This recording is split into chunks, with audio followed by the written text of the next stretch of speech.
Okay.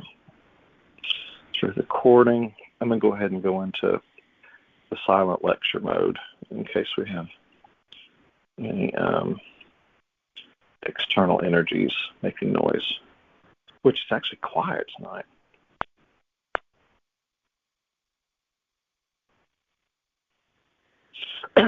Okay, so here we are.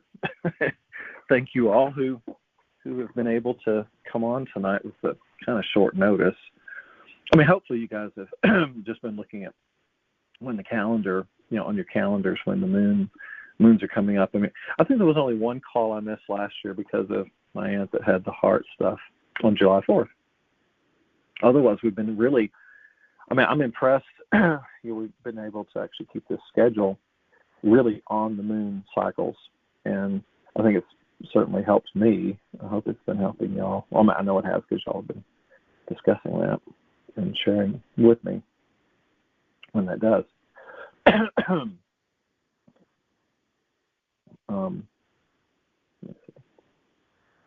Web controls. Do the free conference login on the computer. Yes. So, what I was going to use the word unprecedented. She said that's all she can say. She's never seen this before in her entire career of astrology, and I think a lot of them have actually kind of said that to an extent. And it really it goes into the detail of the why. I think I just said this, but I think we may have had a couple other people come on, so I'll just say it again. But from what Anne was talking about, the reason it's unprecedented is because within this year, and I explained some of this last week or 2 weeks ago too in the call, we've got all of the major external signs, the big players. They change signs. All the planets change signs within the next few months. They've either done it. Let's start with Pluto in November, and for the next, I think maybe 6 or 7 months, everything changes. But the biggest thing is, I feel, are the nodes going back at the alpha omega point of the zodiac, back from Aries into Pisces. So it really is. It's a complete cosmic reset in how we perceive ourselves in the astrological zodiac chart, and as far as our expression, it really is. It's the karmic reset. It's the reset of who we are as an existence, who we are as human expression, who we are. I mean, everything can go back to zero through our emotional presence, because the nodes really are our emotional journey. They're the journey. It's they're directly tied to the moon. The moon is our emotions. I explained that, I think, last couple of weeks too, but it's really important because excuse me for this coughing. It's just my throat. The way we are here on the planet, we come in, we go through the forgetfulness. The soul just is this lostness. I mean, some people are way more lost than others, depending on, again, the accumulation of karma through all the past lives, and this goes back for eons. So it depends on what you come in to clear off. Again, 8 billion different versions of reality. For some people, lots of miscreated energies, many timelines that they could have made such better decisions. We all could. I mean, this is a we, so it's definitely me, including me. But the point is to become conscious of whatever it is, where we've been, where we're going, what we're going to do, and what's it going to look like. And the previous moon that we just went through, the Aquarius new moon, really was the new moon with Pluto. This is the Leo full moon, and because it's in Leo is that part where you're the Leo. I mean, you're the lion. You're coming out. You want to make the world aware of who you are. You're going to roar or not. Some people are going to scream and carry on, and just, I mean, it has the potential to really be blown up energy. And And it's interesting to see how many astrologers, I mean, I've read a lot about this moon. It's amazing how many people put out, but the differences in their perception of reality and what they're articulating about the moon. And as you read these things when I send them to you, if you choose to read all of them, because there's a lot.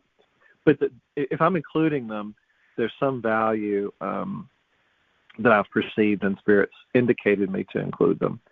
So, I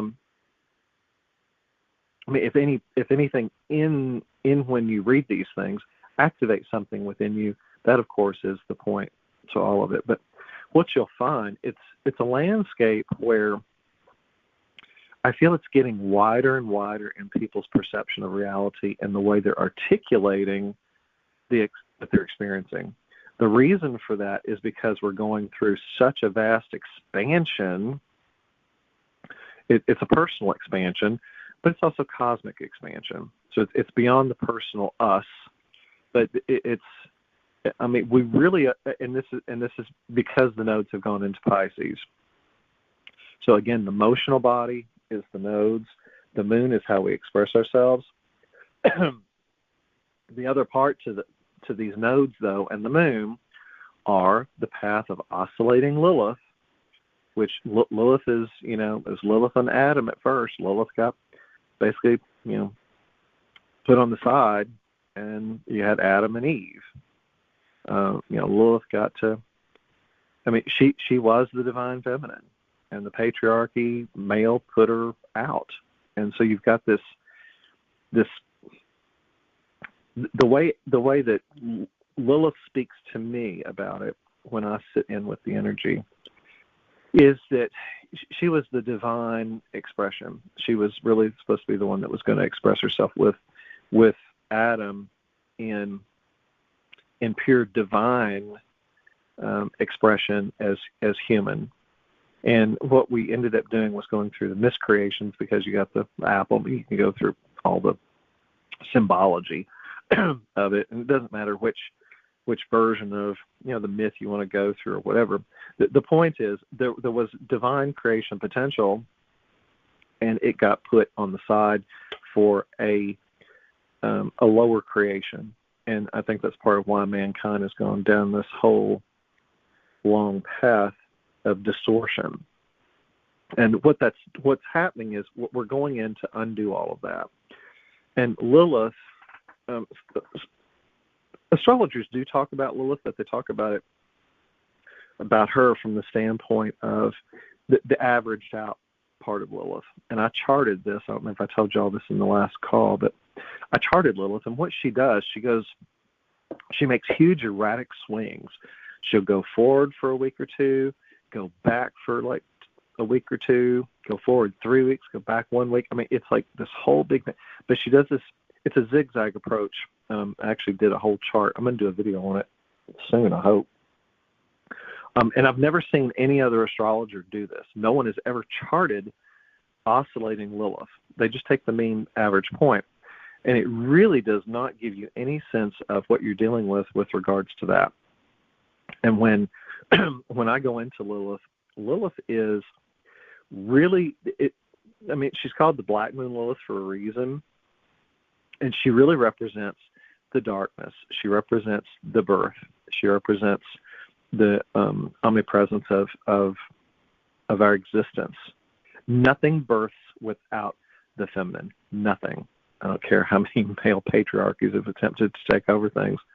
They've done things through control, greed, manipulation. They've not allowed things to birth through cosmic awareness, and through a divine template. And that's why we are where we are. All of this is really clearing out with this reset, with the nodes going back into Pisces. We're able to create a whole new reality.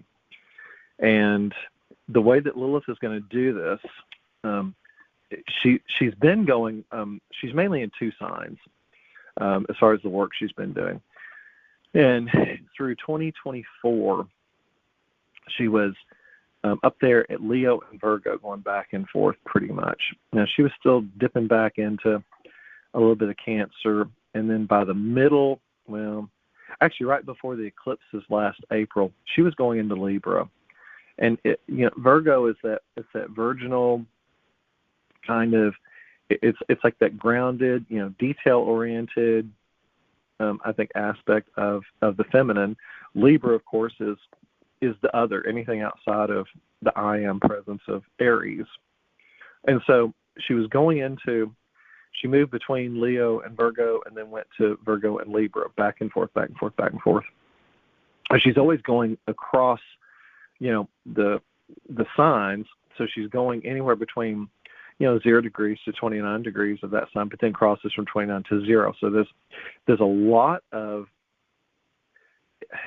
we experience it as shocking shifts in our life, because she does represent the primordial awareness as far as who we are as an aspect of God, but on the feminine version. If we're not tied into Lilith and we don't understand that, she's going to take you for a ride. We're just going to put it that way. And the way that she operates in the eclipse windows, which are, those, you've got the opening eclipse, which is either a lunar or solar, depending on the way that the progression worked. And then you have what I call the eclipse midpoint. And I call that it's the nothing moment within an eclipse. It's a reset energy within that eclipse. And Stephanie Azar used to call them sideways elevators. Some people didn't understand the concept of that, but really the concept is that you, in one moment you're here, you go through an eclipse, and then all of a sudden your whole reality's changed. You can either lose a job, you can lose a spouse, people can die. I mean, eclipses are huge release energies, but they're also huge beginning energies. Every ending has a beginning. The universe does not like, an absence of anything. Like Andrea Wyman mentioned earlier, it's chaos. And interesting. I was going to say this a while ago. I always forget sometimes that there's an asteroid, and it's called Chaos. It is sitting on my north node, my natal north node. And I'm like, well, does that mean my emotional life is always going to be chaos? And the answer to that is no. As we go through a progressed chart, asteroids move. It all moves. So it's like, the nodes move slower, but asteroids can move at different paces. But the point is, chaos is not always going to be on that node. But as far as my inception of birth, that sets who I am, presenting myself in the world. Chaos is on my emotional presence. And I never felt like my emotions were chaotic in any way. And yet it's been a different journey, emotional journey for me, I think. I won't even go to details of stuff, but it's just been different. And it really has been about my relationship with God, with the all that is. It wasn't about a relationship with somebody else. And some souls come in here to do that. You don't go into a relationship. I've never had a long-term relationship. And somebody wonders, well, is there something wrong with me? But no. And part of it is also the wounding. I've got a 0-degree Chiron, but it's at Aries, which is at the Alpha Omega point. But it's at the Aries point and not the end of Pisces point. So it's like a primordial wounding when you come in, and it's almost like you can't get past the wound. At the same time, all the astrologers say I should be some master healer, because I can see the woundedness of every single thing and everything in the world and planet. And that's true in some ways, I feel like it. And I think that's also why when I started going down this road with Judith, and this has almost been 20 years ago since I met her, and we started going into this, it's why she chose, to work with me in this way. That's why the souls got brought together, and we did, and that's why I'm obviously doing it now, and I assume continuing the work she was doing to some extent. But it's different. I mean, the world is a different place now, and I am where I am because of that. But I didn't get caught up in this lifetime in karmic one-on-one relationships. I mean, not from the romantic standpoint. I mean, business relationship, yes, they've been, substantial, and my business took the place of romantic relationship. But from an emotional standpoint, I didn't have to go through that connection. I didn't have to go through the trauma dramas of the emotional stuff. And so it's just been different. And again, 8 billion souls on the planet. That's the way my soul chart ended up in the journey this time. And it's based on my ancestral inheritance, my genetic inheritance, my past life karma, and karma going into this life. So, and again, that's for everybody. Now, the point to all of this is this. Depending on your own life path, your own chart, and the progression, oscillating Lilith, if you ever choose to have, a good astrologer, read your chart, I would inquire about oscillating Lilith, and I would ask specifically about oscillating Lilith, not just the average point, because where the oscillations are really counts. Okay, so back to the collective, though. For this year, oscillating Lilith is going in between. She's moving from Virgo, Libra. She's not going to go into Virgo. Actually, at this eclipse, I think she might step back to 29 degrees Virgo for one little bit. But she's been going between Libra and Scorpio. And right before this eclipse series, she's already dipped into Scorpio, into last year, into about next week or so. And she's gonna go to 29 degrees of Libra one last little bit, and she's still gonna be in Libra, but she really is gonna be diving deeply into Scorpio. This is important because Scorpio is that house where everything, it's the hidden, it's the sexual functions, it's taxes, it's hidden family, but it's all the secrets, it's all the stuff that anyone ever wants to have buried as expression. This is individual, it's also collective. And as I've mentioned, in the other calls, it's like, yes, there's an individual you, yes, there's a big collective of 8 billion. Within that 8 billion and within your singularity, there's no separation. So you're still parts. You're part of your community. You're part of your city, your state, your nation. You're part of the human race.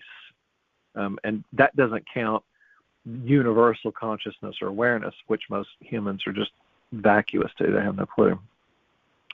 Because we're conditioned to not know about cosmic awareness or anything like that.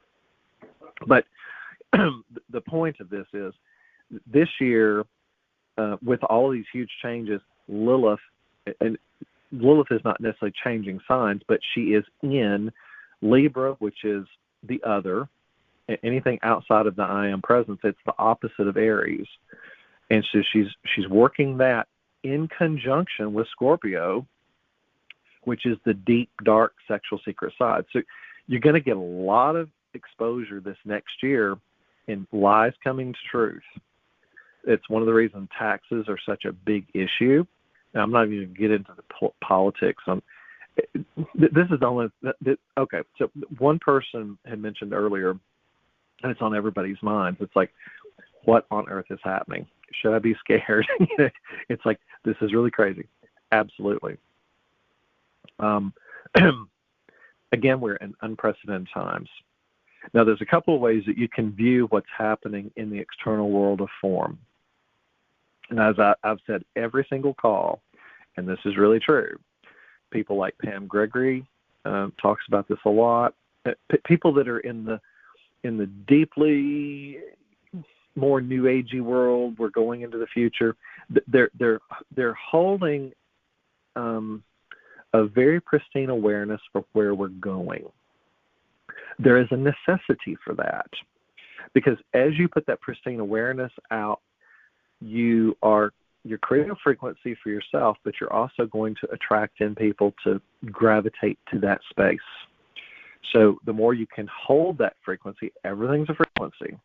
You're shifting you, and you're holding space for everyone to come into that new reality, and really leave 3D if possible. That's not an easy journey. It takes time. And again, Pluto in Aquarius, last time this happened, or Pluto in Capricorn, I'm sorry, was, for the Pluto return to the United States, 1776. if you look at the bigger time frame on that, you had 10 to 12 years of turmoil, and we didn't live through it. We don't know. All we know is what people have told us based on, people writing this, scripts and this and whatever else. So, and here's the caveat to that. When people are writing something, and this is true for us right now, we're writing based on our perception of reality in that moment of time. So the energy, who we were as consciousness back 248 years ago, is going to be way different from where we have evolved the way we perceive reality now. And that's why what we're doing now is going to be, it's going to be completely different from what it was in 1776, French Revolution, American Revolution.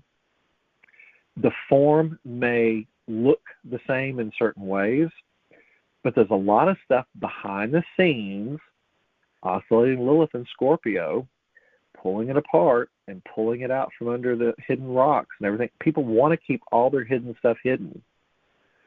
Politicians, this is not just the United States, all around the world, the political patriarchal structure, and this is the good old boy network. I've said it for years. All of that is coming out. It's not going to be pretty. And I'm going to tell you, a lot of people's psyches are not going to be able to handle what they see. The psyche will do anything it has to protect itself. So as you have your friends, family, whoever, you discuss these things, please don't attach and get caught up in what you see on the television. Just don't do it. Now, here's a couple of things I want to suggest to you just for pondering. Some people think Trump's the savior. Some people think Trump's an antichrist. Some people think there's all sorts of projections. And again, it's all happening at the same time, and it's all the above. In one function, he is the Trojan horse that has been sent in by choice. And again, I've said this before. Every single person on the planet is doing exactly what they're supposed to do at this particular point of time. And yes, there's going to be an end point to it. Don't place a value on what you're seeing. But if it's happening, that's reality. It was meant to happen that way. And a lot of people say, why isn't anybody doing anything? There's a reason for that too. All of these things are hidden, but they're going to come out. And I'm not defending a thing he's doing. I'm not saying he's great. I'm staying in neutrality with it, and I'm in observation of the external world. As Yeshua, all the masters would say, how can you be in the world but not of the world? You want to stay in transcendence of everything happening in the world of form. Now, as I also say that, it does not mean that you're not participative and active to the extent that your soul is called to be active and participative in any particular thing that gets you. If there's something that your heart is drawn to, if you are activated, your soul is going to put you in that space. I don't know what that's going to look like for you. Whoever's listening to this, that no matter what time you're listening to it, a lot of people will listen to this in arrears and say, oh, that's why I did that. That's why I did this. What we're going to, and this is part of this is Uranus. Part of it is, Uranus is the shocking revelations. And as Uranus aspects a lot of people with Lilith and Scorpio, it's going to make them want to rip apart truth. It's going to want to make them dig beyond everything they ever knew and find the truth. There's a lot of truth that's going to be coming out with all of this. And there's so many different things that have to happen in life to get people to activate. Now, in a bigger scope of this, so I mentioned, perhaps, Donald Trump is a Trojan horse that's come in to attempt to break apart the good old boy network here. Does that mean he's got a great heart? Nope. It doesn't mean that. Does it mean he's a bad person? Nope. I'm neutral. It's not for me to place a value on what's happening with Donald Trump. What is important, we have to witness it. We have to acknowledge that it is highly probable that the governments have been activated and they've been operating through the old patriarchal state of, I control you because I blackmail you. So just take this, feel it through. If it doesn't feel right, spit it out if it's not your truth. But what if everybody that has been in the system is controllable through blackmail and manipulation? And to be able to allow for a disintegration of you cannot build something new. You cannot make a structure based on rot, and you can't build something on an old paradigm. So you have to have something that happens. If you're going to build a new building, most people don't go in, especially if the structure is rotted from its core. You go in with a wrecking ball and you knock down everything that's there. And there's something about rising from a phoenix from the ashes. I have a feeling, it's my deepest feeling, that we have to burn down almost everything that's there. It doesn't mean everything has to go, but there has to be a clearing for a real new start that's truly grounded for the people, again, like the Constitution was originally written. And again, I'm not going to project a value on this and say this is absolutely the truth of what's happening, but it's my deepest feeling.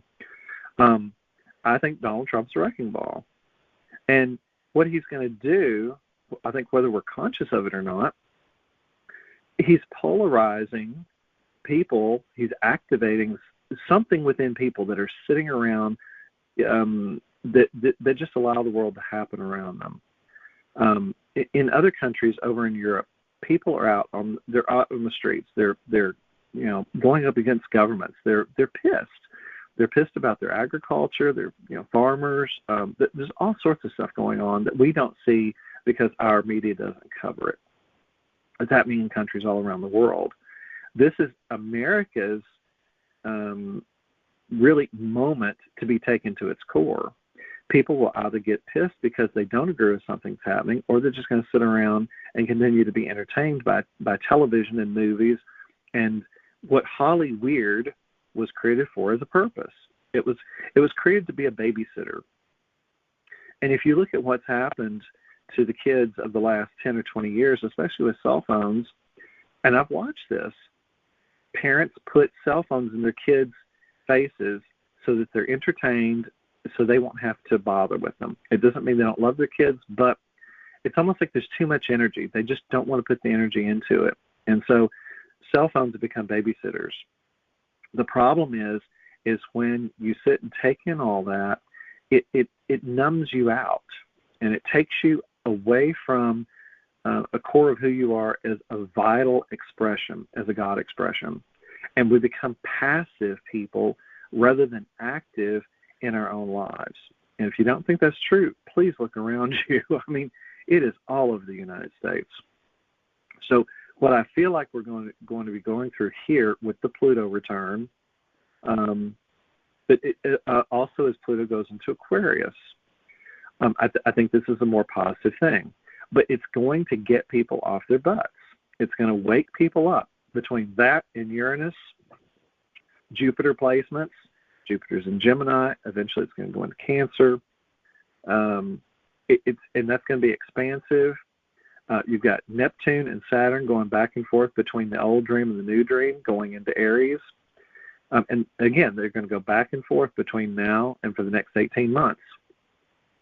That coincides with the nodes for the next 18 months. The nodes have just entered Pisces. They're going to be there 18 months. That's the cycle. So it literally is a divine playing out of the planets and how we are going to work with those energies to wake ourselves up. And there's something about, and I've noticed this within the past too, and when I explain this to people, they're like, oh, I hadn't thought about that. So many times it takes someone of a really crazy nature to polarize the two opposite groups of people so that they all come together against one common cause. Now, I'm not saying that that's what's going to happen, but there's also this thing about betrayal. And I mentioned that in the last thing. Spirit wanted me to really, really drive this home because a lot of people are going to feel betrayed. And part of this is going to be the Lilith and Scorpio because that's the sex energy. That's where she got betrayed. Adam was sexual expression for where we're going with our divinity. And what's funny, I would sit here, 13 attendees on the call right now, not the 21 we had last week, but 13. There's that 13 again. I'm telling you, there's something to this. It's Jesus and 12 disciples. It's crazy. I'm not saying I'm Jesus. The people don't matter. The point is, it's the numbers of representation. And when you get together, you can feel the energy of something and whether it feels authentic or not. But what's happening is there's going to be, we're all having to come to Jesus. We're having it individually and we're having it collectively. It's going to feel different for people in all their different countries because depending on when a country was founded, it's kind of like when people are born. There's going to be a different expression and different lessons that people learn based on when they're born. Same is true for countries, lands, cities, towns. They all have a chart astrologically for the energy that they come in with, and they're all going to have lessons. Depending on the town you're born in, the state, city, wherever you're at on the planet, you're going to be in a reflection of the energy in that place. Now, here's another thing to think about this. A lot of times when people move to a different part of the world, their soul just calls them and says, oh, I've got to move here. Well, what is that makes them want to move? Sometimes it's a job. They're chasing money. They're chasing a better life. They're chasing whatever it is. Part of that is coming from deep within the soul. Part of it is your genetic inheritance. Part of it is karmic balancing. We feel something, and if something is presented to us just through observation, it's like you wake up one day and something catches your eye. You look at it, but you don't really go deep enough to ask yourself, why did that catch my eye? Why am I so involved in this? Why do I care about this? What is this that's bringing my attention to something? And there's another part to that even though. Think about the conditioning we go through all over the world with music, and feel into like over your years. How many every year? A lot of you, if you're like me, I'm 56. Several of you are in your 60s. You've got some 70s on here, even in the 80s. But we've also got 50s, 40s, and I think even 30s, maybe as low as 30. I'm not sure. But most of us are older. Most of us have had more life experience. We've gone through at least one Saturn return, which is 29 years, or you've gone through the second Saturn return, which is like 58 years. I haven't hit my Saturn return yet. I get to get that in the next 2 years. Woohoo! Oh God! A lot of people, they fear a Saturn return because it's what you put out in the last, whatever else you get it back. I'm still clearing out, I think, stuff from earlier, adulthood, but I think I'm doing a good job of it because I haven't had a lot of necessarily bad things happen. Not that anything's good or bad because that's a qualifier, but it's just an experience. You go through, you take what life gives you, you're grateful for it, whether it's the good, the bad, the ugly, because everything that's happening to you is your creation. I mean, it's not something God has done to you. We agreed to everything happening in the soul path right now.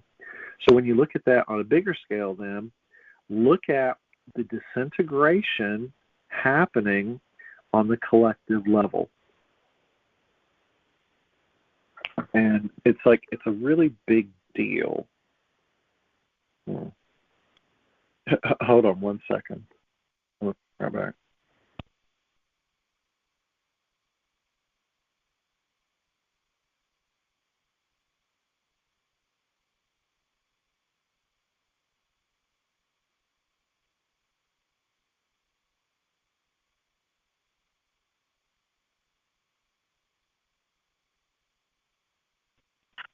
That was Karen Koliwinski. She said she dialed the wrong number. She was trying to dial the number to get in with us, and she dialed me by mistake.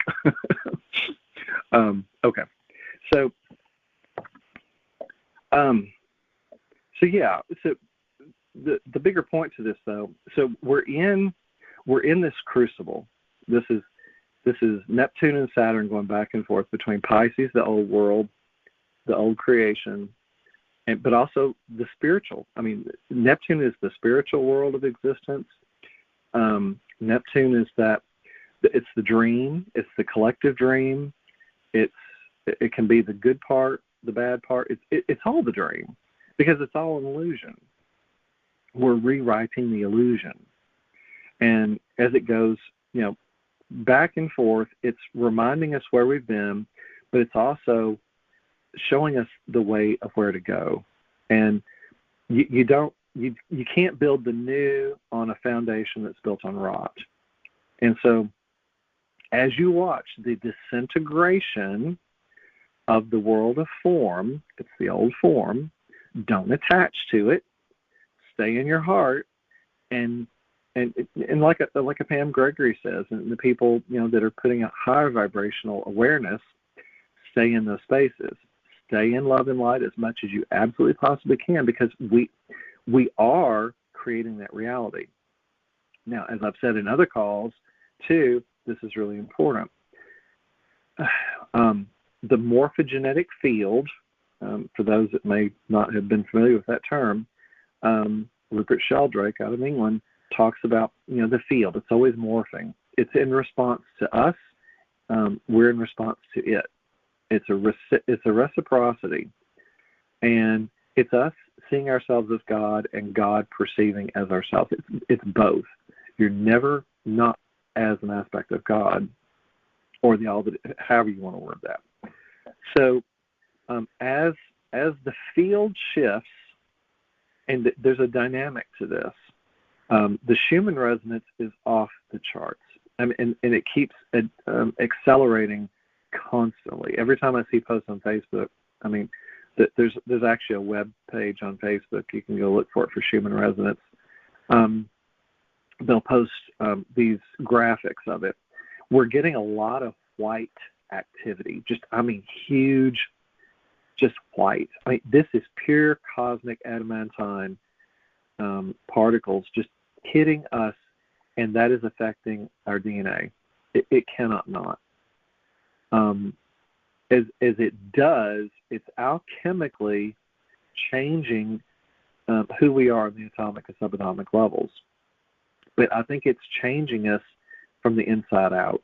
And I have a feeling, whether people want it or not, depending on how dark they're working, they're either going to be in deep reaction to all of this radiation that's coming in, the cosmic radiation from the sun and the great central sun, and so on and so forth, because this is multi-universal. It's not just our universe, but it's all the other universes. And from a cosmology standpoint, I know that's hard to wrap our minds around, and yet it's happening.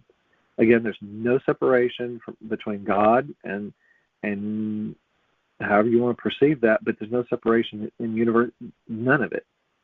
So imagine you're going to be taken into more cosmic awareness with regards to everything that ever was. I know that's a bizarre thing to maybe hear, and yet that's what we're doing. And part of this is going to wake up people with telepathy. I mean, you'll be much more aware, like when you're with family, friends, in a party setting, in a business setting. If someone is telling you something that doesn't feel true, you're going to just feel it in your gut. You can be like, oh my gosh, what a crock of crap. You're going to viscerally know it. And that's what's happening to us.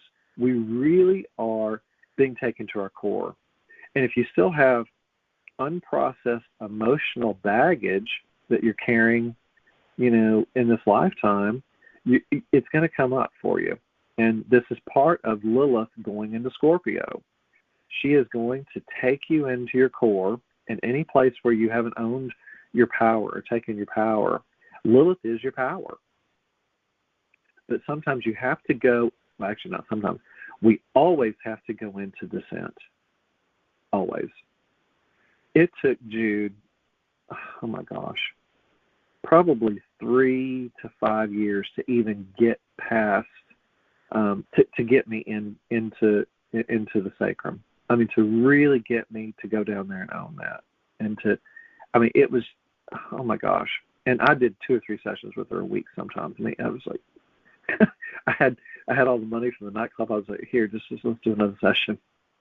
I mean, I was really on the fast pace to do whatever it was I was going to do. I had no idea what I was doing, but there's all this crap that we have that's stored down in the pelvis. The pelvis is, I mean, the first chakra is the I am presence. It's how you're anchored here. It's how you create. The sexual chakra, your second chakra, it's the creative chakra. If you've misused your sexual energy, or you've been very free with it and you've shared that energy with lots of people, it's gonna be very distorted.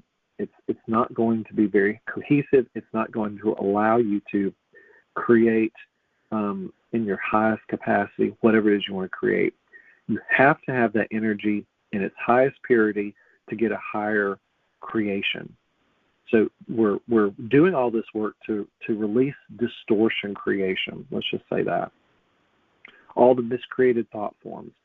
Now, all of that has to be aligned with your heart, and your brain has to be aligned with your heart. So this is when people talk about chakra alignment, we're really doing that. And every time I articulate these things with these calls, parts of your soul will be drawn to different things that I may mention. Not everyone is going to be drawn to everything that's mentioned in every call, because a lot of people have already done that work. It doesn't apply to them. And again, one size does not fit all. Awakeness is a unique experience for every single human being on the planet. Now, as we go through the progression of the planets, and we go through this whole thing, and as each one of us are attending the progression of our souls, we're becoming more and more conscious about where we place our energy, where you place your attention. The mind is part of it. A lot of people want to say, oh, it's just your mind. It's not just your mind, because there's all the emotional baggage. Your mind, they say it's mind over matter. That's part of it. But if you don't go into the emotional body, if you're not feeling your way into this, your mind is not going to heal your emotional constructs, all the emotional problems. It has to be done on both sides of it. And the mind has to be subservient to your heart. It has to be in complete congruence with the cosmic heart of God. And a lot of people I don't think have a concept of that because it's not explained to us. Our religious centers certainly don't explain it that way. And that's because the religious centers wanted to hijack our spirituality, which they did and still have done to many people. That is falling away slowly but surely. And again, that's the structures. So, and again, I'm going to go back to oscillating Lilith with this. Lilith is going to be going on this journey through Scorpio for the rest of this year, and she's going to be doing it into next year. The same time periods that these outer planets are assisting us in creating these new realities. And again, just like Ann Ortley said, unprecedented. She's never seen it in her entire life. No astrologer's ever seen this energy because of the nodes and every single planet, the outer planets, all the way from Jupiter, everything past Mars, Jupiter to Pluto. Pluto is still a planet. I don't care if they demoted him. It's too much transformation from it. But all of those things are changing a sign. Well, Pluto did it in November. But the point is, it is unprecedented. So it supports us in releasing the old. But it's also it's taking a wrecking ball. That wrecking ball may be named Donald Trump. It may be named whoever. I don't care. Whoever you see in the media, whoever they take and they put up there, that's the narrative they're going to put up. Is it true? It is. Look at it. Believe it. Believe what they tell you. They're doing exactly what they tell you they're going to do. But this is also what the dark has always done. almost always they do it through television media. Whatever the TV shows are, whatever the movies have been, songs. If you go back, I mentioned songs earlier. I want you to think back through your whole life path. And again, a lot of us on this call, we're 50s, 60s, 70s, but some of you are younger, but it's still going to be, it's relevant to whoever's on the call. I mean, you could be a teenager and listening to the people in current realities today. Go beyond the surface of what you're hearing in music. It is called programming for a reason. And if you really feel into the vibrational frequency of certain songs, it's in the lyrics. It's also in the music that's played, because it's not of the highest frequency. Back in the Renaissance periods, I mean, you had all this classical music that was of very high vibrational frequency, and people listened to it and they felt so calm listening to classical music, and they felt just like otherworldly. And it really does. Music can do that for you. But when they changed the frequency at which all instruments were tuned in, if you ever want to check that, go Google it. They did. They changed it down by, I forget what it used to be tuned down to, and it's not like 432 or something. Whatever it was, it's not anymore. But by doing that, they created a distorted music reality. And whatever you're listening to is what you're feeding your body, even if it's sound, especially if it's sound. Because there's so many things that can do healing through sound. There's all sorts of sound healing. I mean, they do the singing bowls, they can do the chanting, they do all sorts of things, runes. But if you're listening to this lower vibrational stuff, it's going to drag you down, even if it's out somewhere, in the field in periphery. And so the more distortion that you can put into the field, the morphogenetic field, which is everything that's in our awareness, the field is morphing based on what is being fed. If you feed crap to something, that's what it's going to become, is crap.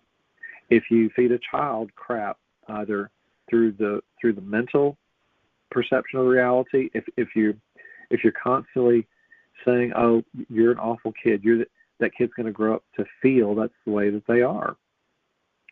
It's kind of like that thing, where if you start something from birth, and to undo that is almost impossible, because the psyche develops itself around whatever is put in, and it's all data, all phenomena, everything happening experientially to the human body through all the senses, what it sees, what it hears, what it feels, what it touches, what it tastes.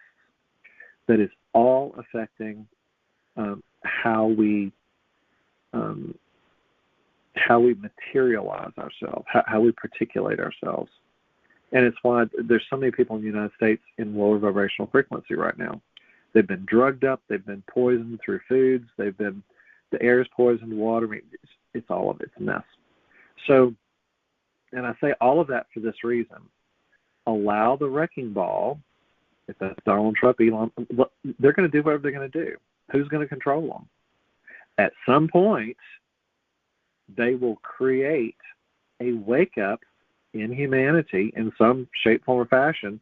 People are going to take their power. There will be people out in the judicial systems that are going to come up with something. It's like, how do they always say it?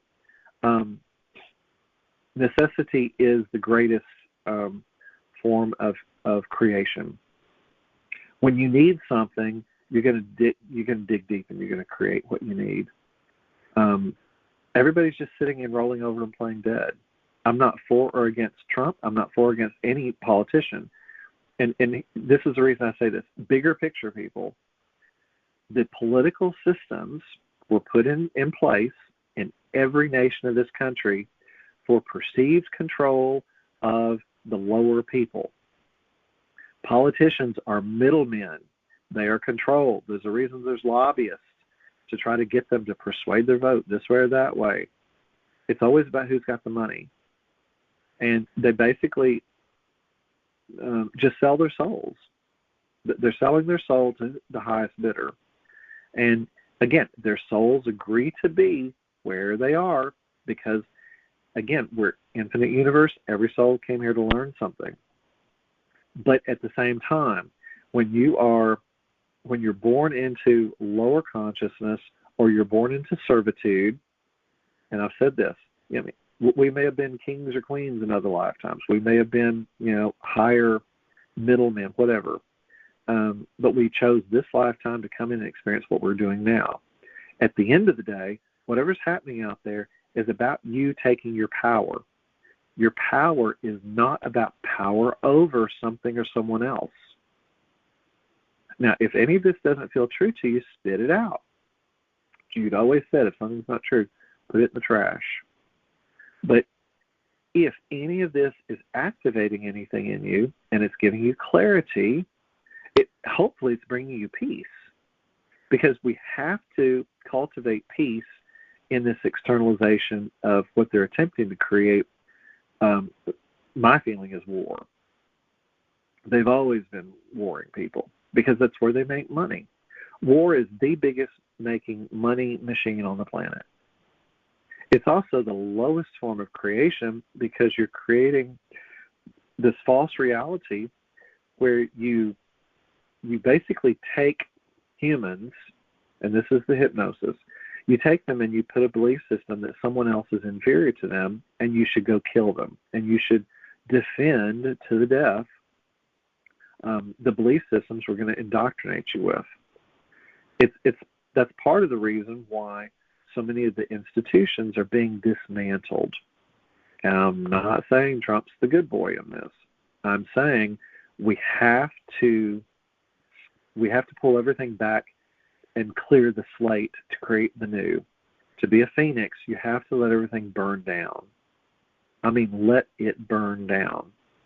Because as it is, it's not helped us. It's not served us.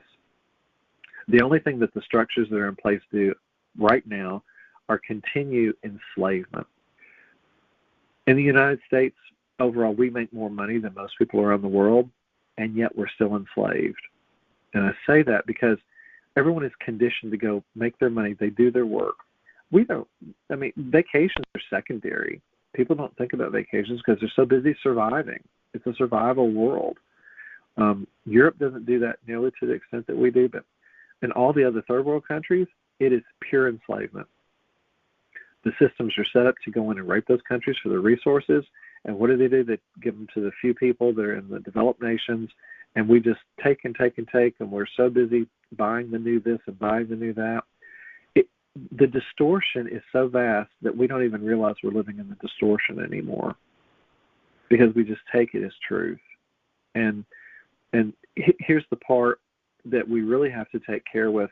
If some of the people with the new agey things, say, "Oh, this is coming to me. Oh, it's a miraculous creation." Well, is it miraculous? And this is where we're being really asked to go in to our hearts and ask what's true. Especially with consumption, with stuff.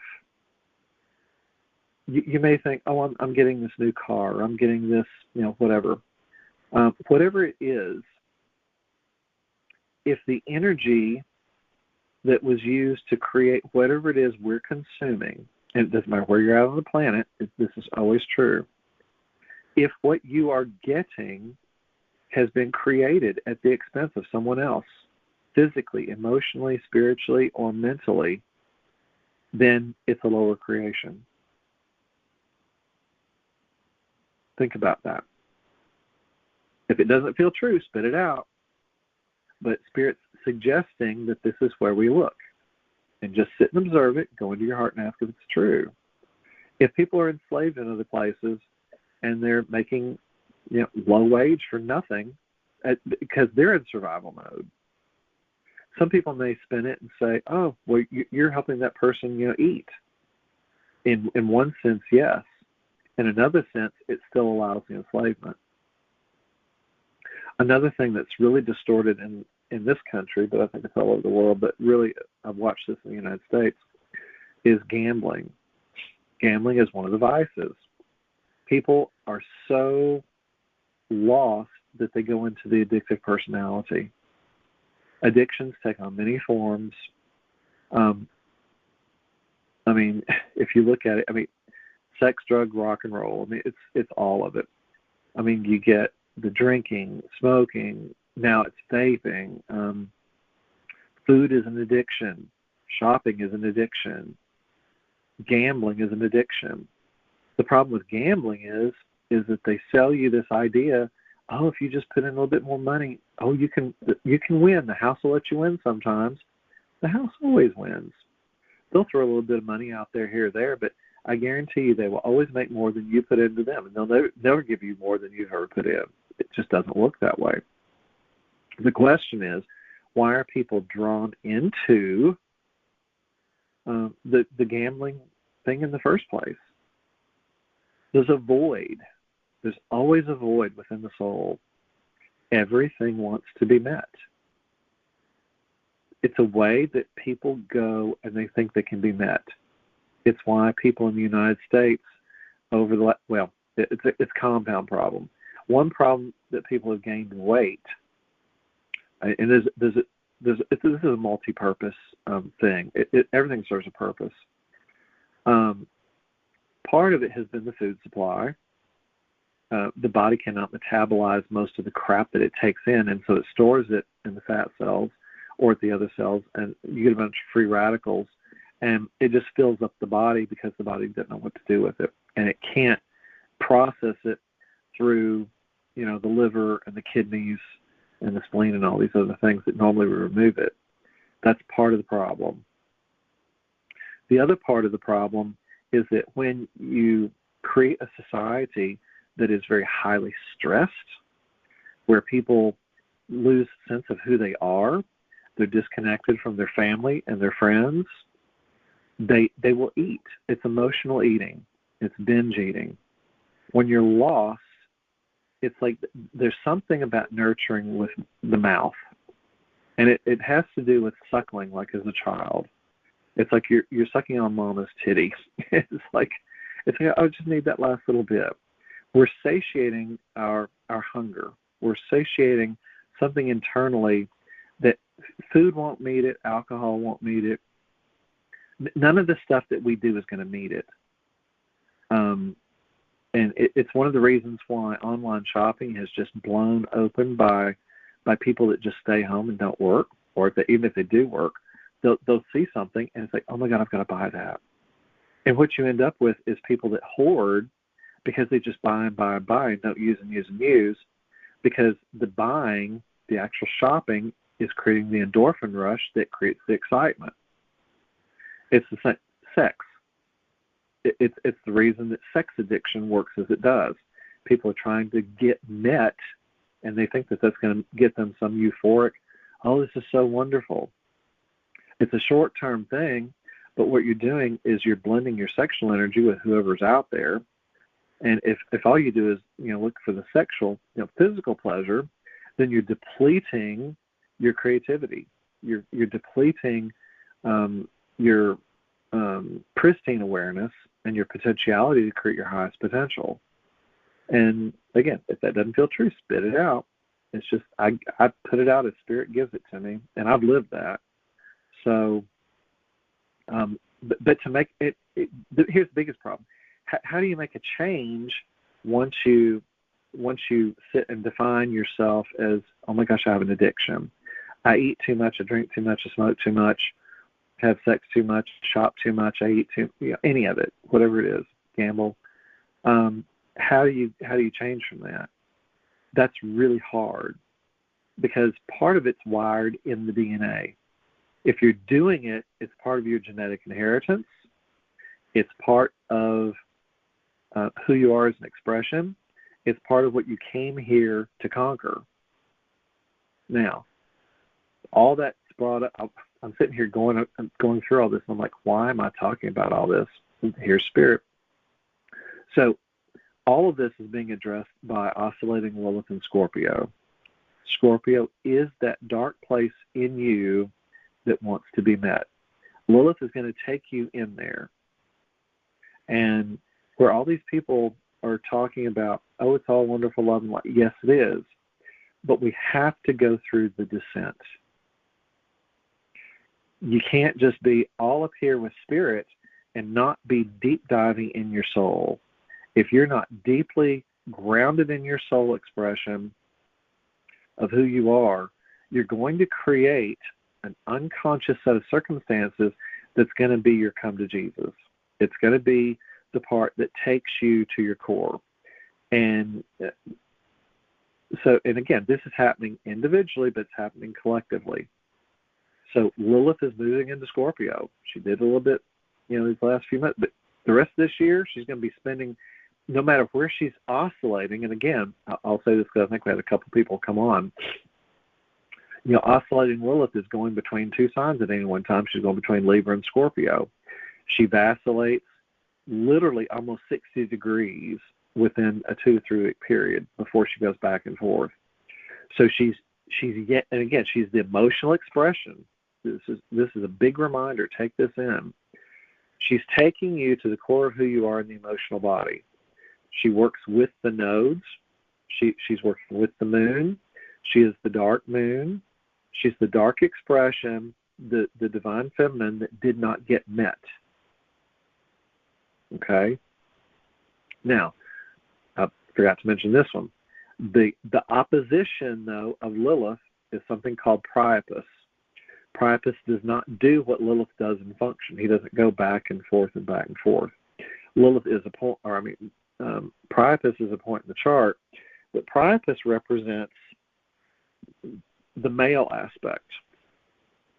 And it's almost like Lilith is doing all this thrashing around like it's almost like a snake.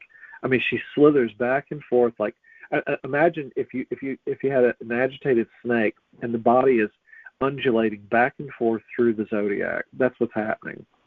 And imagine the male on the other end of that attempting to make sense of it. Well, it can't. So Priapus is the opposition point to that, but it's not always in perfect opposition. But it's over on the other side of the zodiac. Now, wherever Priapus is, that's going to be the male expression. And many times it's been the misrepresentation or the lower form of sexual expression. So if you find that in a chart, it's usually how people express themselves as male energy. It's not been very divine because it's been in a place where it's, I think, been detrimented. And it's been in opposition to Lilith because everything is always in opposition. Everything's a polarity. So you've got Priapus is the male, Lilith is the female. Both of them are going along the moon's nodes on their own path, which is our individual unique path of heartfelt emotional expression, the journey of our lifetime, individually and collectively. So this is why this is a pivotal year. Lilith is thrashing about in the collective of the miscreated sexual, the miscreated anything that was feminine structure, taxes. There's a reason that taxes are being brought up by both all political parties, even around the world. People are trying to decide if taxes have been used properly, if they've been overtaxed, if they've been undertaxed. It's why the IRS is under a whole big thing. Okay, and I'll bring this up again. I'm like told to bring this up. So there's this part, and this is going to be a core thing that humans are dealing with. It's the concept of betrayal, and I went into this, last call a lot, but it's a crucial part of this year. What is betrayal? We have a perception that someone betrays us. They make a decision. Oh, you didn't tell me about that. Oh, you did. Oh, how could you do this to me? Oh, we're supposed to be having this oath. You made an oath to me. You're not going to cheat on me. Well, here's Lilith. Lilith and Adam and Eve. You got that triangulation. A lot of triangulation energy. Well, there's always triangulation, but especially this year. But there's going to be huge sexual things going on this year. Misuse of sex, sex as a weapon, sex as a commodity, sex as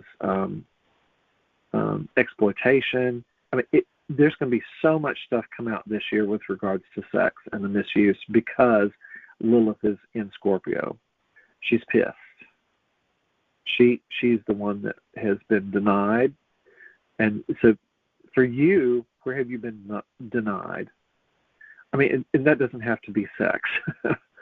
But if you've denied yourself in creativity, if you've denied yourself in having a dream that you wanted to create, but you felt stagnated, if you have a place, and this is your whole lifetime, but actually it's multiple lifetimes. This is multidimensional clearing that's happening in all of your life forms, in every expression you've ever been. Lilith is going into this, and I say that because the nodes have gone into Pisces. They were in the I Am presence the last 18 months, so it's not about you anymore. It's about who are you in the cosmos. The Neptune is high spirituality in its highest form. It does not always have to be delusion, but Neptune can be delusion. The opposite side is highest spirituality and new illusion, the new creation. Again, we've been in polarity. We're leaving polarity, though, in form if we've evolved enough to do it. So imagine that you're creating a new reality where you're not on a karmic wheel anymore. Have you reached a place where your dharma, your karma is balanced out, and you're creating from a place of wholeness, and you're coming from a place of non-polarity? This is why we are invited to not be dragged into the external world. It's not your world. It's the trauma drama playing out. The world's going to take care of itself. You can assist where you can, but work on your new creation, envision the highest potentiality for yourself. All of these things are true. You're not separate from the world. None of us are separate from this external world, but you can be in the world but not of the world. This is, imagine that you have been practicing your entire life to be the highest potential of who you are as a spiritual master, as a monk or a nun, and you're in this convent, and you're attempting to hold the highest creation as God. What would that look like? Masters are put to some very challenging tests. The test is an internal test.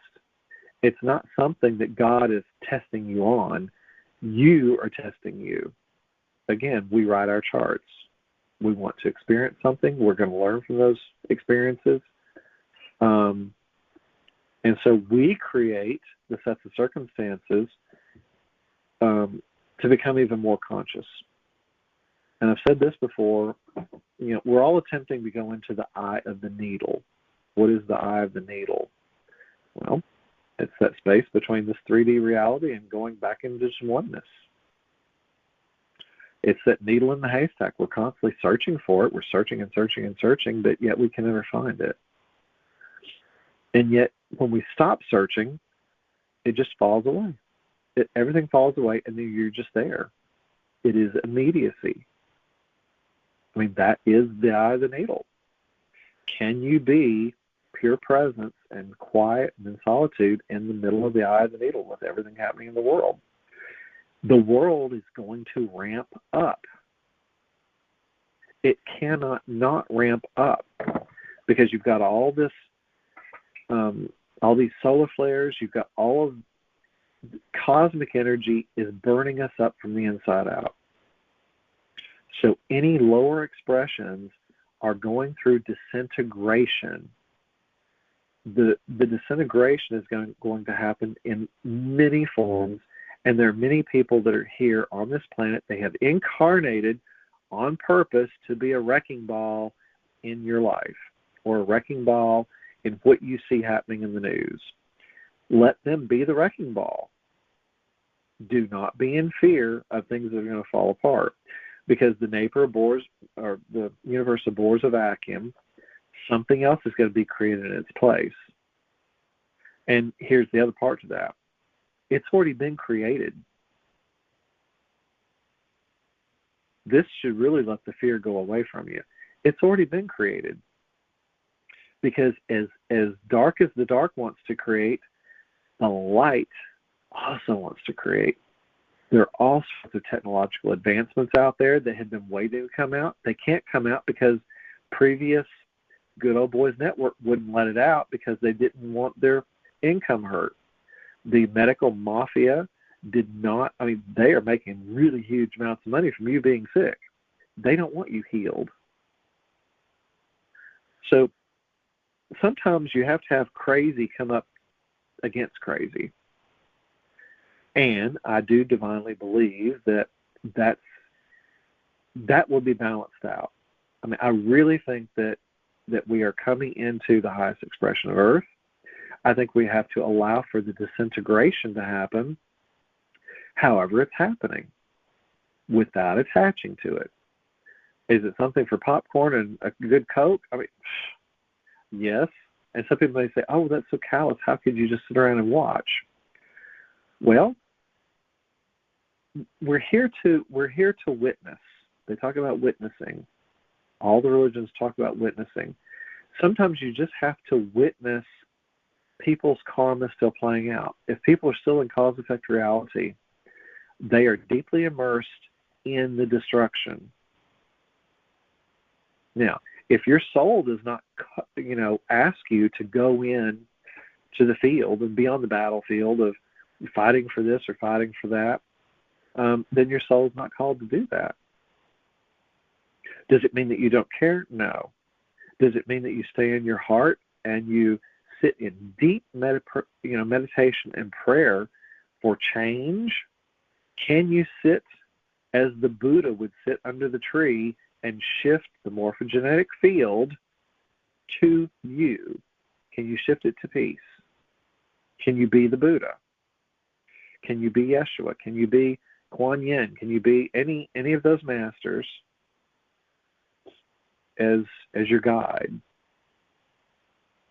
And some people say, well, that's not power. What if sitting there in deep meditation is more powerful than you going out and attempting to go up against some bully that's holding its fist up to you? Can you sit in pure solidarity with Mother, Father, God, and the all that is, in peace, and bring peace as a vibrational frequency? You are shifting everything around you. Are you that powerful? This is the choice point we're at. Lilith going into Scorpio is here to assist you in taking your power. She is primordial awareness. She is going into all of this. And the opposition of Scorpio is Taurus. Everything is always happening in the polarity. So everything we're doing in Scorpio going to be assisting in Taurus. Taurus is the earth. Taurus is grounding. So is the earth going to shift and change because of what's shifting in Scorpio? I could, based on astrological stuff, I could say yes. The change, Lilith being in Scorpio, the shifts are happening more in Scorpio, but it's also affecting what's happening in Taurus because of the opposition. Those are the two most powerful astrological configurations. Conjunctions, which means right next to, or the opposite point, because opposites attract. Opposites are the exact opposite of a point. It's the north and south equator. It's a magnet. You've got the north pole and the south pole of a magnet. And what happens when you have a magnet? In school, I remember being so mesmerized when we take bar magnets. And this is like second or third grade, I guess. And they put the magnet down. They put a piece of paper on top. You put the paper, the metal filings on top of it. And of course, they basically go around the polarity of the end, and then they create the toroidal field around the bar magnet. It's the same thing as your body. Your body is a toroidal field. Once your chakra system is aligned properly and appropriately, and you don't have all of this, baggage you carry, the energy is going to go in one field and out the other field. It's going to be in complete coherence. So that's what's happening with the polarity. Another thing to point out with all of this, lots of geothermal stuff going on the planet, lots of tectonic shifts, Santorini doing its thing, blowing up, people scared to death. What are we going to do? Well, they always say cycles repeat themselves. Why are they being activated? Part of it is for purging. I don't think that we're going to go through seismic shock and volcanic stuff quite as deep as we did in the past. I don't think that, because if you go back and you look at the cosmology and the different civilization time periods that have happened on the planet, according to the ways they've been charted. It depends on who you read, of course, and we have to just put our trust that historians have appropriately put it there, and it's all accurate. But I was doing a search on this the other night. Spirit leads me all over the place these days. It's so funny. But I pulled up all the different civilizations over the time periods, and I pulled up that, and then what else I pulled up? Oh, the mythologies. I was shocked how many mythologies there are. I mean, there's like a lot. And again, each mythology comes out based on the time period that was there, the people that write about the energy at that time. And of course, what we're operating with our current astrology is based on classical mythology. And most of that comes out of Roman and Greek mythological beings. And so the astrology goes back for thousands of years, which predates classical mythology. And I call it classical mythology because that's what they call it. At some point, they labeled it that, and I'm assuming, because part of it is right before, BC, before Christ, and part of it's after Christ as far as that. So we've got the 0 point, which is Christ, whatever you want to call that. They equated Christ to be, of course, Jesus Christ. But what if it's also an energy event that played out on the planet? What if, and Yeshua, Jesus, however you want to view term, came here to be that as an embodiment in human to show people how to be? It didn't take back then because most people could not perceive that humans could express with that much light. I mean, I'm just throwing this up. I don't know. I wasn't here. I wasn't there. I've read different things about it. And again, whoever's writing, everything is skewed based on their perception of reality. Now, a lot of people that have read texts from different religious readings and whatever else over, and these texts are from every country, but most of them say the same thing. I mean, you get magical moments. You had somebody resurrected. You've got the Buddha. You got Muhammad. You've got, pick one. You got all these prophets out there. The point is, something magical happened. People talked about it. But supposedly, Yeshua, Jesus, came here to show us how to be, and that got hijacked through organized religion. If that's the way you perceive it. Now, if you're deeply immersed in the religion, then you're going to go along with whatever that teaching is. If you're told something from birth, that's what you believe because you don't know any different. And again, this goes into the indoctrination. And I'll throw this to you. One of the things that's being looked at is taking out the Department of Education in the United States. I'm not going to place a value on that as good or bad. Anything that gets dismantled is going to come back in some form.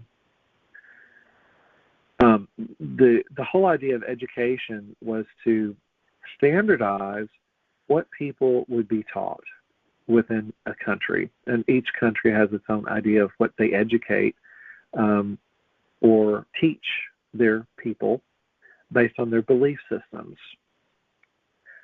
So I'll just throw this out there. What if the Department of Education, that's been run by a patriarchal controlled group, wanted a certain narrative out there, and they wanted to be sure that they indoctrinate said subjects from as early as possible? The traditional ages have been from 6 to 18 years old, 12 years in there. They kept getting earlier and earlier. We need kindergarten. Oh, let's do some preschool. Let's get them at 3 years old. Let's just take that little brain and start molding it the way we want. And so if you start looking to see what they're being taught, and which most parents don't, you're busy working, you're busy doing this, but if you're looking to see what's being taught now compared to like when you went to school, if you're 70 or 80 years old, I don't think I've got anybody 80, but let's say 60s or 70s, or even me. I mean, started in 1974, first grade, got out in 86. If you look at those years of what we were being taught, you're talking about post-World War II. Now, you have to go into the level of consciousness within that particular time period. The whole world has just come out of a world war. They are shocked. The psyche is blown open. People are feeling deeply wounded. They are feeling lost. Or are they? In the United States has been perceived to have won World War II. We put off that, the atomic bomb at Hiroshima, ended that thing. We're going to blow the fuck out of you. Oops, okay. I need to delete. Sorry about that. But you get the point. And it's that vast. The energy was meant, it was a screw you to everybody else on the planet. If you mess with us, we're going to blow the heck out of you. And so if you're coming out of that and you're on the winning end of history, you're going to write history to make yourself look really, really, really good. That always happens with history. With all the wars, whoever wins rewrites history to reflect what they want you to see. It's a narrative. This has always been the case. Go back to all the wars. I'm talking about hundreds of years, thousands. The history that gets brought forward through writing is what people write at the time, but it's always the winner. They don't look at the totality of the human expression in that particular moment of time. And if you look at the level of destruction that has happened in all of these previous centuries, it's unprecedented how many times we have had to go through death and rebirth through dark war creations. And I think I mentioned this in the last call. It basically is the fall of mankind. And this is pre-Atlantis, pre-Lemuria, to some extent. But even in those societies, we were operating in high creation, although there was some warring still happening on the planet. But when we really destroyed ourselves with the fall of Atlantis and Lemuria, we thought we knew better than God. And we've been trying ever since to clean all that up. But we really went dark in war. And World War I was really a nasty one. Most people don't remember much about it, but World War One was really that was a reset of the world as far as the way that they wanted separation to be with countries, with races. They did not want nationalities. They wanted to keep the separation because you could control the planet much better that way. You could have more enslavement to function better. And the reason we're going into all of that is to show you the vastness of the miscreated human legacy that is here to be cleaned up. All of these time periods were built on lies. So much of the history that's been brought forward, again, has been lies. And that's part of why the educational departments, and this is not just the United States, it's all around the world, you have to go to a 0 point on what's true, and you have to break into the places where all the history has been recorded, even the parts that have not been told to you. You've got the Hall of Records. You've got there's centuries of records that have not been made public. A lot of stuff is in the Vatican, deep in the catacombs of that place. There's so much of humanity they didn't want you to know, and that's all coming out. And that Lilith and Scorpio is going to bring that stuff out. I feel like we'll see how that works out. But I would say within a year and a half. And I say that has to happen for this reason. You cannot heal something you don't own, individually or collectively. Judith always mentioned that to me when we would go deep with this stuff, and when I worked with her and other clients. You got to go to the core. On a collective level, the United States will not heal something it cannot own. Sometimes it takes someone with a vast polarity to take you to your core. But it also takes someone that's scary and everybody else thinks they're crazy to let the dark break down before it ever gets broken down in the first place. Because the average person wouldn't dare go up and do it. Again, everything happens for a purpose and a reason. We literally live in a divine universe.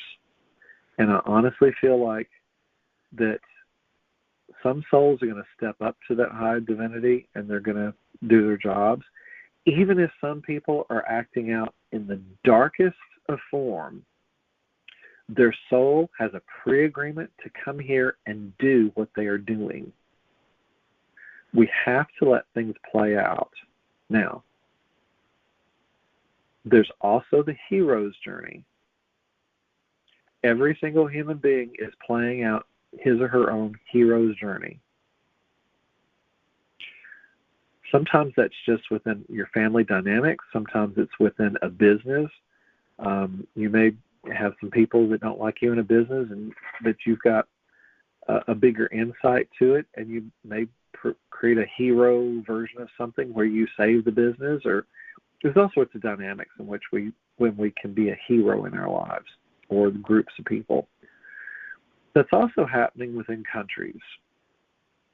There is, again, accrued karma through the countries, through cities.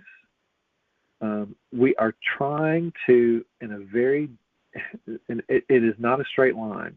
So get rid of the straight line idea. It is cyclical, and yet it's sporadic. There's going to be sporadic healing, sporadic shifts. Different countries are going to make different decisions. It's allowing everyone to become their own hero. And you may have underdog countries that come up from behind and say, we're here to take our power from you. You don't get to do this to us. You may have people within governments. You may have people within nations, and they come up and say, no, you don't get to do this to us. What if everything happening right now is about the hero's journey, individually and collectively? And again, collective groups are part of this as well. You may have groups of people that have been disparaged in their lives throughout, decades or centuries, and they're going to come forth and they're going to be their own hero and say, nope, you don't get to do this to me. What if the whole part of this is the individual hero's journey? Different people write about the hero's journey. Some people have midlife crisis and everything falls apart. Oop, they got to make their hero's journey. They got to rise up out of the ashes. People either do it or they don't. A lot of souls choose to just leave and they kill themselves. They go through it. Oh, I can't deal with this. Goodbye. Got to come back. You have to balance out whatever you are throughout the whole time-space continuum. So please don't take the easy way out. At the same time, these dynamics are going to be very polarizing. Some people are going to feel very lost. A lot of people that, it's like when you sell into the illusion, especially in the United States, we're sold a dream in the United States. Oh, I can have as much as I want, and I can be a doctor. I'm going to create this big, life for myself. I'm going to get the bigger house, bigger this. The bigger of the reality that you have, and the more you have to lose in the physical, if you're not deeply grounded in your emotional body and you project all of your value into the external world of form, if the external world of form goes away on you, you feel like you're going to die because you have nothing to live for. It's why when this happened with the Great Depression, a lot of people killed themselves. They lost everything they had in, quote, fortune. Does it matter? You're still alive. You can create something new. But because they weren't grounded in the core of who they were in the emotional body, they projected all their value into the false material world out there in form. They felt like they had to die, and that was false. It's always false. Just because you have nothing in the external world does not mean you cannot have happiness. And I invite you to look at that.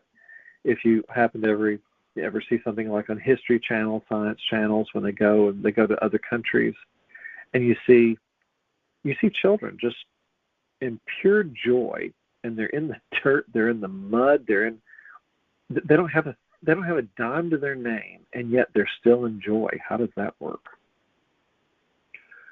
And again, their souls chose to come here. They chose to be there. They choose to experience what that is. They are here as pure isness. They're a pure expression of God. They may be filthy. They don't have showers. They don't have clean running water. They don't have anything. And yet they are in joy. How on earth does that happen? People in Western countries that have all the material world, they look at that and they have no frame of reference for that. You don't know what you don't know. And some people may think, well, I'm talking about other places on the the little big blue earth ball a lot. That's part of who we are. We're conditioned away from, on purpose, to not have awareness of the rest of the planet. This is part of the indoctrination. It's part of the educational system of the United States. But guess what? It's part of the educational system in most countries. They do that because they want you to have an anthem. They want you to do everything to build up, oh, I'm just around the country, Team USA, Team USA. It should be Team Human. In truth, that's where we're going. That is Pluto and Aquarius. Team Human. You will not want for yourself something that you would not want for every other person on the planet. And that's when you go into your true monad presence. It's when you go from just your singularity and you go into the totality. Because you will no longer be selfish in creating for yourself. Because you would see every single thing on the planet as God, which it is, and you would feel at one with everything there. So you would also feel at one if something on the planet or someone is hurt, you would feel empathetic to it. You would feel, potentially, that your heart would be moved to, I've got to make a change with that. I want clean water in this country. I want, crime to stop in this country. I want enslavement to stop in this country. Now, there's plenty of souls that have already incarnated and are doing that. I mean, some of these kids today are coming up with ways to clean up the planet that are just phenomenal because they're not wired, they're not educated, they're not indoctrinated with the old system. Even though I feel like I got a great education. I mean, I always had great, I was always 100 and different things, sometimes extra credits on things, some 90s. I mean, but I had high intelligence, and yet there was still certain limitation in my perception of the rest of the world and reality. But the idea of indoctrination and education is to keep people, believe it or not, the idea is to build you in a box. They test you to find out how many skills and gifts you have as far as sciences and math and all sorts of things. And if they can use you, they will pull you and pluck you out, and they're going to put you where they want to put you. But otherwise, though, it limits your creative expression. It limits your capacity to do. It didn't used to do that.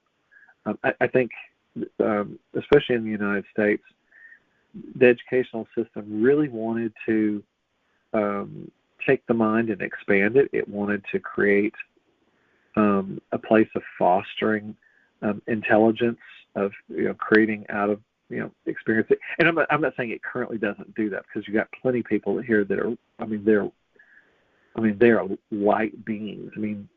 These young people in some of the universities are great, but the problem is they become so encumbered by the institutions they can't function properly. And it's why I say there has to be a disintegration before you can have a new birthing like the Phoenix. And that doesn't mean go burn down all the schools and universities. It does mean you have to pull apart the structures that hold them together in dysfunction and to allow a reemergence. And again, this is where people are going to take their power. You're going to see this with universities. You're going to see, especially universities, I think, if people are in an academic feeling and understanding, this is part of the shift. This is Pluto and Aquarius. This is the North Node's going back through Pisces. It's recreating the dream. We're creating from scratch. And this is why all of this is so important. Now, I've said all of that to go, this new moon in Leo, or I'm sorry, full moon. This full moon, people go crazy on full moons. But it's an expansive expression of who you are. Your Leo is going to roar, or it won't. Some people won't do it. But it is certainly an invitation, and it depends on where that moon is hitting your chart. Many people on this planet are going to be activated in ways that are going to feel shocking. Uranus is in there. Again, Neptune, Saturn, all these things are hitting. Mars is currently retrograde still, but Mars is going to be going direct coming up before the next moon cycle. Mars, I think, goes direct on the 23rd. So by the next moon cycle, which is the next new moon of new creations, this full moon is going to activate people and set them up to begin to move into action. Now, Mars is not going to be moving. Everything when it stations retrograde, it's sitting there, but it's going to be a volatility of wherever it's sitting in people's charts. And the other thing, Mars is war. It's always been that aggressive, I'm going to go after you, I'm going to take you down kind of energy. And when it stations to go direct, all energy is going to start moving forward. We're going to have forward movement like crazy. But it's also aspecting lots of other planet points and different things like that. So, but know that whatever's happening now on this full moon, it's your Leo part. It's the part you want to express out into the world. everyone is contemplating something. It may be a small thing that it's in your own life and your family. If you're in business, you want to do something different. This is going to be the moment where you're going to create actualization for yourself. Or you can. It's always an invitation. It doesn't mean you're going to do it. Again, it depends on where it fits in your chart. But it's going to be the impetus to move us forward. Now, during this whole time, though, Venus retrograde. So that's going to take you back into what you love. You're going to reevaluate what you see out in the world of form. Venus is Taurus. I mean, it's like you're going to. It's everything. It's what you love as far as the material world, but it's also going to be, working on the emotional body as well. So you're really going to go backwards, and you're going to go into yourself and say, do I really love this? And I would suggest, even with Mars going direct, you might want to hold off on acting on something as you go through the Venus retrograde. Let your heart really set in and be sure of what you're creating before you go into that action.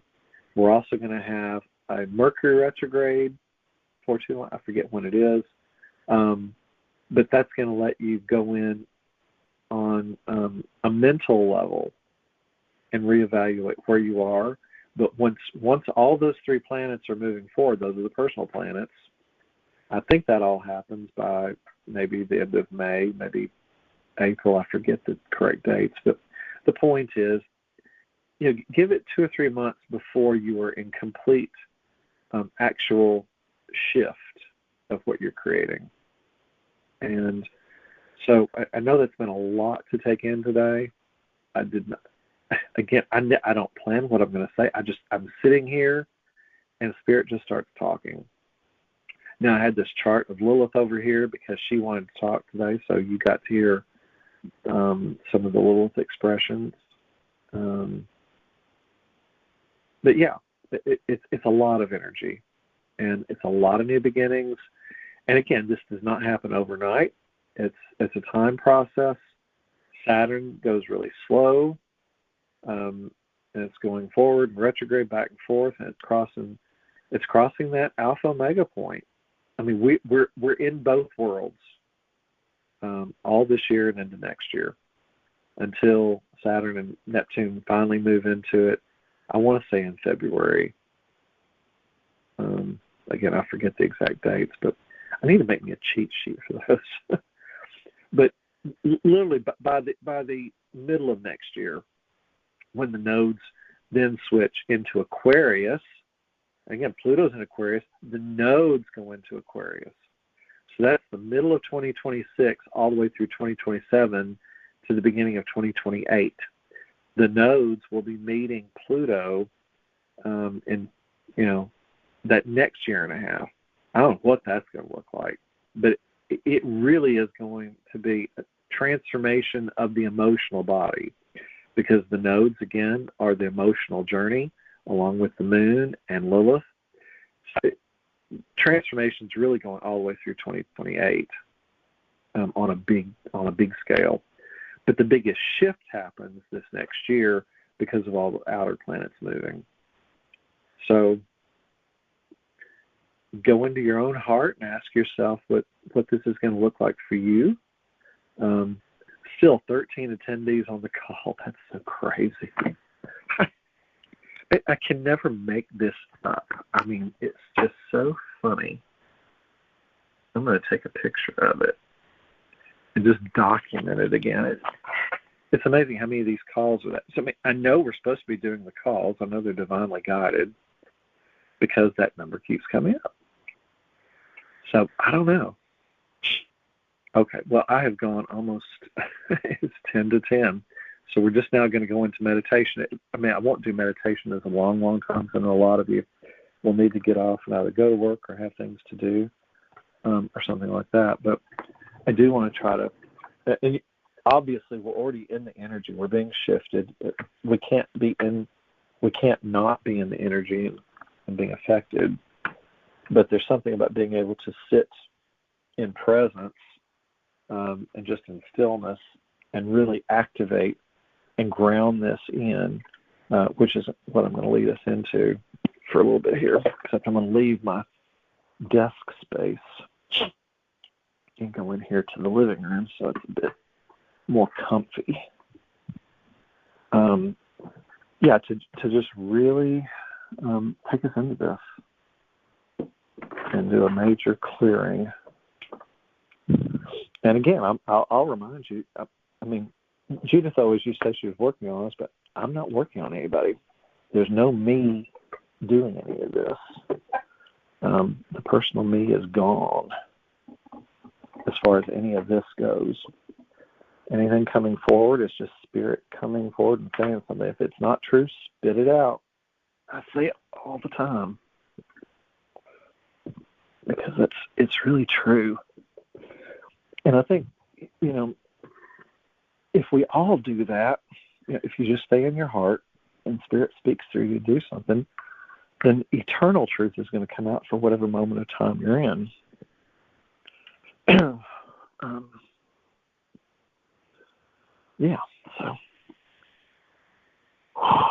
okay, just if you're not in a place where you're still and quiet, then get still and get quiet. Just go in and let Mother, Father, God just continue to merge in. Not that you've ever not been merged.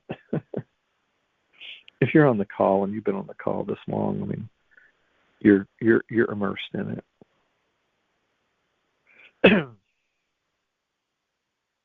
And again, I mean, I'm not your guru. I don't ever want to be anybody's guru. I don't want followers. I mean, obviously people may start following this stuff at some point on a larger scale. Who knows? I don't know. But I never want to be the poster child for anything, and I'm certainly not. All I'm doing is presenting out information as Spirit gives to me and hoping it assists people in waking up. That's all it is. There's not a personal me.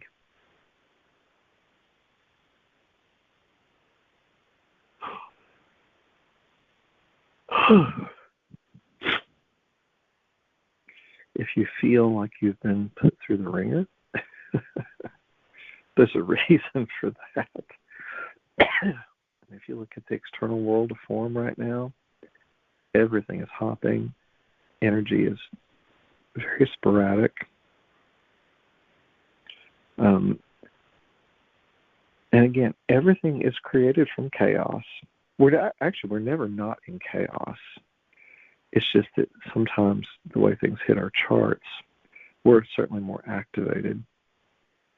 And if we're not consciously working with whatever we're supposed to be working with, then things will happen to us to wake us up, to move us along the evolution journey. And people either wake up or they don't. But there's always a choice point. Everything that happens in our lives is a choice point to wake up. So just soften in and go in and look at your own life, whoever you are, whenever you listen to this call. If you're on this call, you're there for a reason. And hopefully it's to just shift you to release whatever it is that needs to be released. That's the frequency of this call.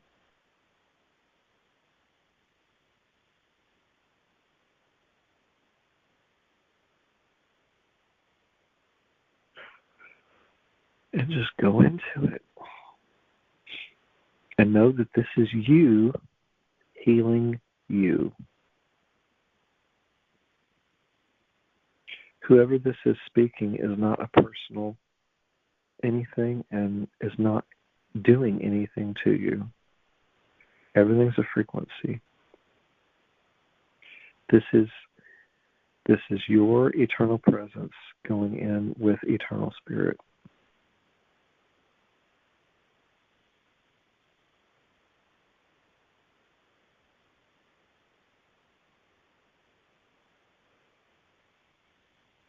And the has been a regular group of people that have been um, building this portal. This really has been a portal. It's a group of people, and it's a non-local event. When three or more are gathered, or two or more, you create that. But these have almost always been 13 of us as an energy field. So I feel like that is divinely created. And depending on where the listener is, wherever you are, this may be something that you've already done the deep work on, and you don't need this call, or you don't need the meditation. Some people may hear this and it makes no reference to them at all. They don't have any perception of it, and they just are where they are. If this frequency is something that feels deeply immersive to you and is assisting you in shifting, then everything is meant to be as it should.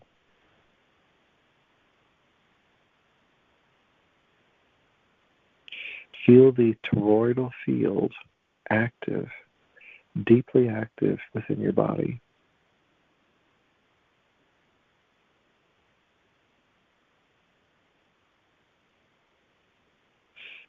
So I'm going to get really quiet, even for myself, because we're going to accelerate the orbital spin.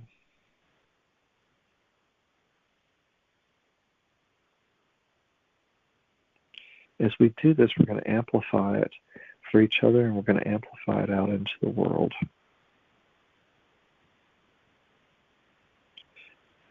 Just put your focus on your crown chakra and your feet, and know that it's going in and out. It's reciprocal energy. You may feel it going more into your crown chakra and out through the feet. You may feel it going out your feet and up to the crown chakra. It's both. Depending on where you are is how you'll perceive it, or where you're at in your consciousness.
so that all this amazing healing energy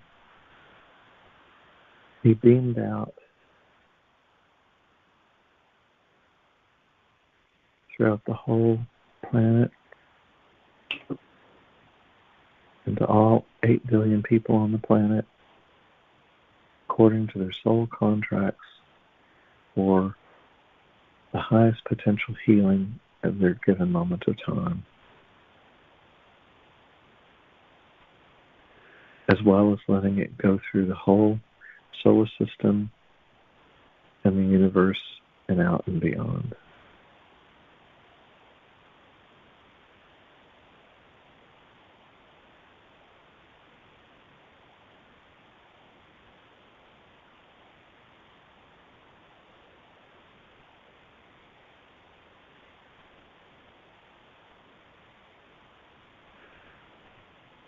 And you'll now ground this energy to be able to actuate the highest potentials of creation in your new life.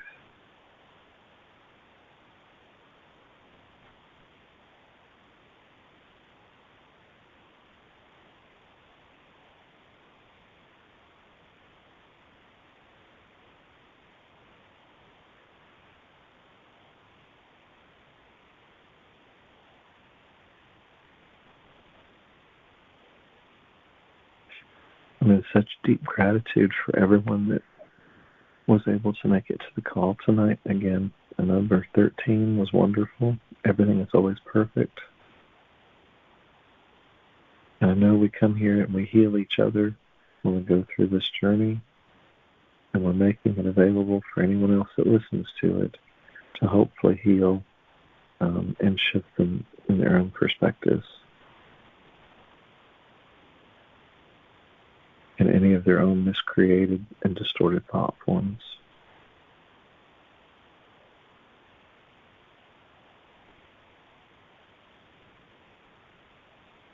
Eternal love and infinite blessings to all of you. And until we meet again in a couple weeks for the next moon, Om Shanti.